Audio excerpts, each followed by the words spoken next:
এই আর কথা বলবেন না প্লিজ, প্লিজ ভাই প্লিজ। আসসালামু আলাইকুম ওয়া রাহমাতুল্লাহ। সাংবাদিক বন্ধুগণ, দীর্ঘ প্রতীক্ষার পর দেশবাসী কোনো ভোট দিতে পারে নাই, আমিও পারি নাই। 2014 সাল, 18 সাল, 24 সাল জেলেই ছিলাম, ভোট দেওয়ার সুযোগ হয় নাই। এই তিনটা ভোট হারানোর পরে আজকে আলহামদুলিল্লাহ আল্লাহ তাআলা আমাদেরকে ভোট দেওয়ার সুযোগ দিয়েছেন। আমি মহান রব্বুল আলামিনের শুকরিয়া আদায় করি। আল্লাহ তাআলা এই ভোটের মাধ্যমে বাংলাদেশে একটা নতুন অধ্যায়ের সূচনা করে দিন, সেটা দোয়া করি।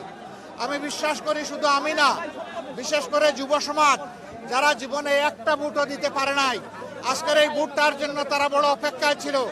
এই ভোটটা শান্তিপূর্ণ হোক, সুষ্ঠু হোক, সন্ত্রাস মুক্ত হোক, দখল মুক্ত হোক এবং সবার কাছে গ্রহণযোগ্য হোক, এটা আমরা দোয়া করি।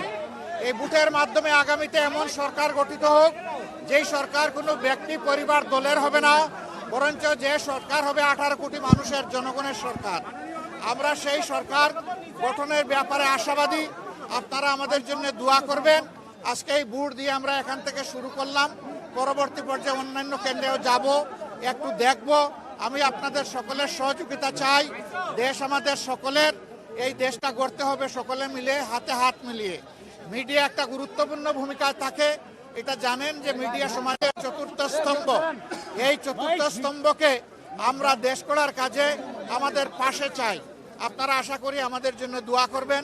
আপনাদের ভালোবাসার আমরা অত্যন্ত আকাঙ্ক্ষী, আমরা আকাঙ্ক্ষা করি আপনাদের ভালোবাসা পাবো এবং আগামী দিনগুলোতে ইনশাআল্লাহ আমরা দেশ গড়ার কাজে হাতে হাত মিলিয়ে, কাঁধে কাঁধ